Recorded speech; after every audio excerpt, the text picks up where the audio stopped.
rentre maintenant dans le vif du sujet. Rappel sur la cotation fonctionnelle. J'ai pris un cas. C'est un système en fait, c'est le dessin d'ensemble d'un mécanisme de bouchage. Donc, je m'intéresse à cette partie-là de ce mécanisme, sans entrer dans les détails. Un arbre, on est l'arbre 1 et l'arbre 2, il est guidé en rotation par deux roulements. Et lorsqu'il va tourner, il va entraîner cette pièce qu'on appelle bielle, pour que la bielle transmet un mouvement, la transforme le mouvement en un mouvement de translation. Donc, un mouvement de rotation, on a un mouvement de translation pour mettre les bouchons sur les bouteilles. Alors, je m'intéresse au guidage en rotation de cet arbre-là.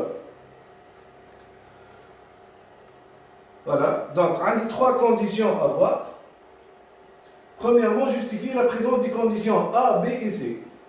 Justifier la présence, les conditions doivent exister. Pour la condition A, alors c'est un jeu entre la pièce, si vous voulez, 11 et la pièce 10. C'est une rondelle. Tout simplement parce que c'est une liaison pivot. Et si on va serrer la rondelle sur le coussinet, il n'y a plus de jeu, donc le mouvement de rotation n'est plus possible. Je vais aller à un frottement. Donc, la réponse, éviter le contact entre 10 et 11 pour assurer le guidage en rotation de la bielle par rapport à 4. La bielle est le pied serré par rapport à 4, parce qu'on sait que la bielle doit avoir une liaison pivot à ce niveau-là. Alors, la condition B, entre le fin de la vis, voilà l'extrémité de la vis et l'extrémité du taraudage. Donc, le taraudage tout simplement pour s'assurer qu'on peut toujours serrer. Donc, on appelle ça une réserve de taraudage. Et cette réserve de taraudage doit exister pour assurer le bon serrage de ces deux pièces-là par la vis. Donc, la réponse, c'est une réserve de taraudage pour assurer le serrage de 20 par rapport à 1 avec la pièce 21, les vis. Alors pour la condition C, c'est cet espace-là, entre cet épaulement et le roulement 14. Donc on appelle cette condition un retrait. Je m'en ai retrait. Par rapport à donc l'épaulement doit être en retrait par rapport au roulement. Pourquoi? Si l'épaulement dépassait le roulement, imaginons que l'épaulement, il dépasse le roulement. Donc le roulement ne peut plus être serré. Donc cette condition, on l'appelle déjà retrait. C'est pour assurer le contact de 22 et 14. 22 les rondelles frein, ou le 14 les hauts le roulement. Voilà. Donc quelques exemples de justification de présence des conditions. Alors, si je résume rapidement, on a 4 types de justification quand vous pose les questions dessus. Par exemple, ce jeu-là, c'est pour éviter le frottement. La réserve de taraudage ou la réserve de filetage, c'est pour assurer le serrage. On a des conditions de montage qui m'a fait l'anneau élastique, on a un espace entre l'anneau élastique ou le pièce qui parle pour permettre le montage de l'anneau élastique, et on va traiter ça dans un exemple. Ce qu'on appelle le retrait, c'est pour assurer le contact entre deux pièces. Donc éviter le frottement, conditions de montage, conditions de serrage et conditions pour assurer le contact entre deux pièces. Alors question B, tracer les chaînes fonctionnelles relatives aux conditions A, B et C. Je commence par A. Donc A, c'est un jeu entre la surface terminale de cette pièce, la pièce 11, et cette pièce-là, la pièce 10. الأكثرية نتاع الكلام باش يجيو يحطوا هنا، يجيو يحطوا 10 على خاطر التخي هذا يظهر اللي هو ترى من عنده 10 ils ont raison. Sauf que إذا كان زيدوا نثبتوا مليح la rondelle 10 عندها un contact ici au niveau de cet épaulement avec l'axe 4. Donc في الكا هذا شنو نعمل؟ Si j'écris 10, par la suite je vais m'apercevoir qu'il y a un contact entre 10 et 4. Donc 10 elle sera simplifiée. Et je connais la pièce 4. Donc le jeu c'est entre 11 et 4. Alors pour tracer la chaîne, le principe c'est quoi? Le départ se fait de la pièce 11 pour arriver à la pièce 4, en passant par les surfaces de contact entre les pièces qui sont perpendiculaires à la cote condition. À la cote condition horizontale, donc on cherche des surfaces qui sont perpendiculaires à la cote condition. On remarque qu'on a un contact entre 11 et 4 à ce niveau-là. Donc, je vais la ligne هذه je vais عليها 11 مست مع 4. 11 sur 4 ou 4 sur 11, ça n'a pas d'influence sur le traçage de la chaîne. Donc le départ il يصير من 11 l'arrivée في 4. Donc لقيت 11 و 4 يمسوا في بعض. La chaîne مالك سهله ياسر. Le départ يصير من 11. عندي 11 هنا. Donc je trace cette cote là. 11 مكتوبه هوني. Donc la cote c'est A11. En fait c'est la cote fonctionnelle de la pièce 11. On بعد عندي 4 لهنا و 4 لهنا. Il suffit de lier ces deux traits. Et 4 مكتوبه هوني. Donc cette cote là c'est la cote fonctionnelle de la pièce 4. Donc c'est A4.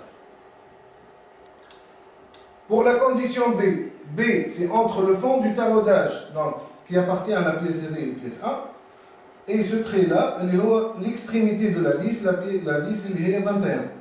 Donc il faut partir de 1 pour arriver à 21. Donc je remarque que les 1 ont de contact avec la pièce 20. Contact qui est perpendiculaire à la cote condition. Donc, on a la surface de contact avec on a 1 masse de 20. Donc, on écrit 1 sur 20 ou 20 sur 1, vous écrivez ce que vous voulez ici, ça n'a pas d'influence sur le traçage de la chaîne.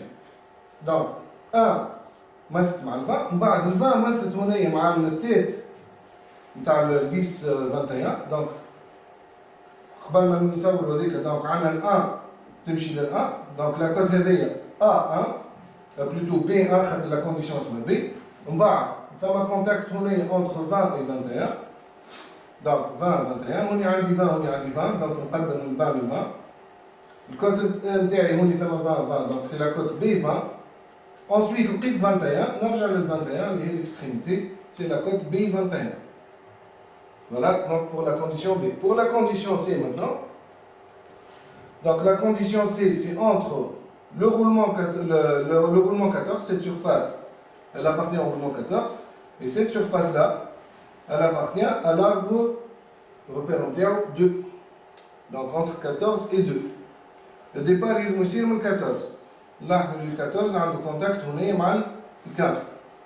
Donc 14 la cote c'est C14. بعد la pièce 15 اللي هي الباك اونتر تواس تمس مع الغولمون الاخر اللي هو الروبير 13. دونك نطلع السيرفاس دو كونتاكت هذه 15 vers 15. La cote c'est 15. Ensuite le roulement هذايا عنده contact مع l'arbre 2.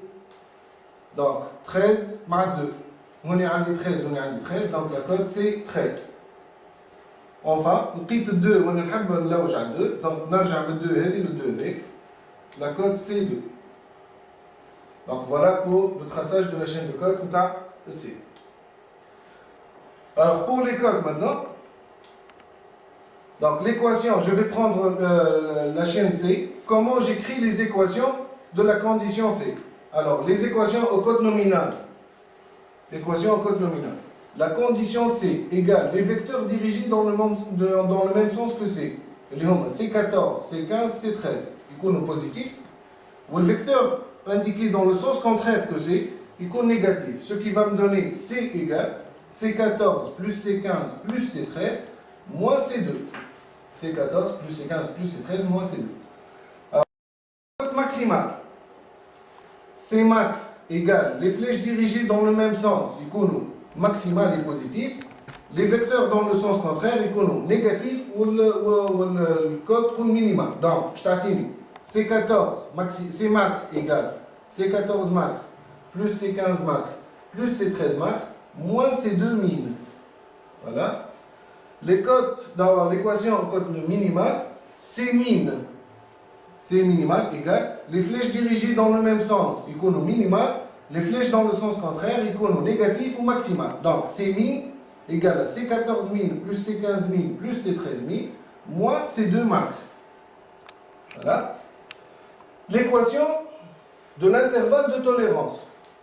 Alors, c'est très important. Parfois, on a tendance à oublier cette équation, malgré que c'est une équation très importante. Je pose l'équation avec.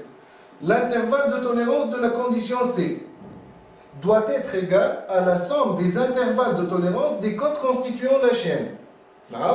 L'intervalle de la condition C doit être égal à la somme des intervalles de tolérance des codes constituant la chaîne. Je m'en ITC égale à ITC14 plus ITC15 plus ITC13 plus ITC2. Voilà. Et quand l'équation n'est pas vérifiée, ça veut dire le calcul ou les codes ne peuvent pas être réalisés. Voilà. Alors si je fais le calcul, la question maintenant est posée, il faut trouver la code C15. Donc on a les codes C14, C13, C2 et la code C. Donc C14 égale à C13 égale à 12 plus moins 0,1. C2 égale à 58 plus 0,2 plus 0,3. Et la condition C est comprise entre 0,5 et 1,1. La question qui est posée maintenant, c'est de calculer C15.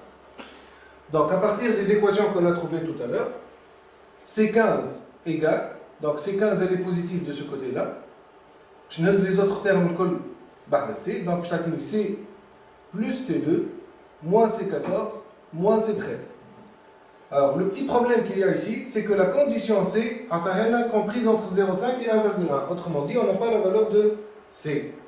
Alors qu'est-ce que je vais faire? Je vais passer directement à la deuxième équation, C max. Je vais bien la code C15 max. Donc C15 max, puisqu'elle est positive, on est de la même façon. On laisse les autres termes chez la l'autre. Ça va me donner C15 max égale à C max plus C2 moins C14 max moins C13 max. Alors pour le calcul, C max égale à 1,1. C2 min 58 plus 0,2, t'as 58,2. Moins C14 max 12 plus 0,1, t'as 12,1. C13 max, kiff, 12 plus 0,1, t'as 12,1. Donc 1,1 plus 58,2 moins 12,1 moins 12,1, le résultat 35,1. Alors je vais tirer maintenant C15 min. C15 min égale C min plus C2 max moins C14 min moins C15 min. Voilà l'équation. C min 0,5. C2 max 58 plus 0,3, t'as 58,3. C14 min 12 moins 0,1, t'as 11,9. Kiff C13 min 12 moins 0,1, t'as 11,9. Le résultat 35. La cote C15 min égale à 35. La cote C15 max égale à 35,1. D'où la cote C15 réelle. 35, alors ici pour le 35, j'ai choisi une cote nominale. J'ai choisi parce que je n'ai pas la valeur de C. Il y a quelqu'un qui a une valeur de C, exactement. Alors il kharaj le code C15, mais on est la cote nominale. Donc dans ce cas-là, on dit valeur minimale ou valeur maximale. La valeur la plus proche de la est 35. Donc 35, je l'ai là, je dois 35, 0. Donc 35, 0. Je dois les 35,1. Donc 35 plus 0,1. Alors pour la question, plutôt pour la vérification maintenant de l'intervalle de tolérance, je n'ai pas ITC est la somme entre les intervalles des codes constituant la chaîne. Alors l'intervalle de tolérance de C, 1,1 ou 0,5. Le maximum 1,1, le minimum 0,5. Si je fais 1,1 moins 0,5, je trouve 0,6. Donc ITC égale à 0,6. Alors maintenant les codes constituant la chaîne. ITC14, l'intervalle de tolérance de C14. Donc l'intervalle de tolérance, comment on le calcule? L'écart supérieur moins l'écart inférieur. Plus 0,1 moins 0,1. Je t'attends 0,2. Alors IT c'est 15. C'est 15 35, 0 plus 0,1. L'écart supérieur moins l'écart inférieur. Donc 0,1 moins 0. T'attends 0,1. IT c'est 13. 12 plus moins 0,1. Donc 0,1 moins 0,1, je t'attends 0,2. Et IT C2 est 58 plus 0,3 plus 0,2. Donc 0,3 moins 0,2, t'attends 0,1. Najmou 0,2 plus 0,1 plus 0,2 plus 0,1, ça fait 0,6. Ou l'intervalle ITC est 0,6. Donc l'équation est correcte. Donc c'est vrai. Maintenant les codes. Le calcul est correct, c'est une cote correcte. Donc pour la question suivante, reporter les codes fonctionnels obtenus sur les dessins des pièces séparées. Si je reviens à la cotation C, on est, les pièces les pièce 2. Donc je remarque que la présence de la cote C2. La cote C2 nous faire entre surface et entre l'épaulement اللي معلومه هنا حتى للجورج هذه. Donc هاي الكود C2. Donc je prends cette cote là et je la représente sur le dessin de la pièce اللي هي من هنا لهنا. Donc تلاحظوا ساعه اللي الفليش ولات double sens ما عادش نخليو sens تاع الكوتاسيون puisque c'est une cote fonctionnelle, on l'indique par une flèche à deux sens. Donc et j'indique ça c'est la cote C2. Pour la deuxième pièce, c'est une pièce 15. Donc une large cotation. Je remarque la présence de la cote C15. C15 est entre surface L jusqu'à cette surface-là. Donc c'est la longueur de la bague entre toises. Donc, même si plutôt large à la pièce 15. Donc entre cette surface et cette surface-là, j'indique une flèche à double sens et la cote C15. Voilà donc pour cette partie-là. Rapidement, je vais faire un rappel sur les ajustements. Les ajustements à retenir. Ensuite, je vais un petit rappel sur les tolérances géométriques. Les tolérances géométriques, il y a deux cas. Il y a ma tolérance de forme, il y a ma tolérance de position. Tolérance de forme, mais il y a une comparaison par rapport à une surface de référence. Ou les tolérances de position, qui ont perpendicularité, coaxialité, etc. Il y a comparaison par rapport à une surface de référence. Un rappel sur les cotations fonctionnelles. Cotation fonctionnelle, comment je justifie la présence d'une condition, les conditions de montage, conditions de serrage, conditions pour éviter le frottement, etc. Comment tracer une chaîne de cotes, le départ de l'origine ou l'arrivée à l'extrémité de la chaîne. Qui fait, je fais le calcul, donc la condition C, par exemple, la condition C, les flèches, les machines qui font positif, les flèches, les axes à négatif, C max égale fléchette qui fait max, moins le fléchette les axes à 1000, etc. Comment je fais le calcul d'une cote, une cote de l'équation avec. Et enfin, comment je représente une cote sur le dessin de définition d'une pièce à partir de la chaîne de cotes tracée. Donc ça, c'est pour la partie rappel. Pour la deuxième partie, nous allons très prochainement. Les conditions unilimites, voilà les conditions dépendantes. Donc, je vais qui fait la chaîne de code, elle dépend d'une autre condition. Voilà, donc je vous donne rendez-vous très prochainement, Inch'Allah.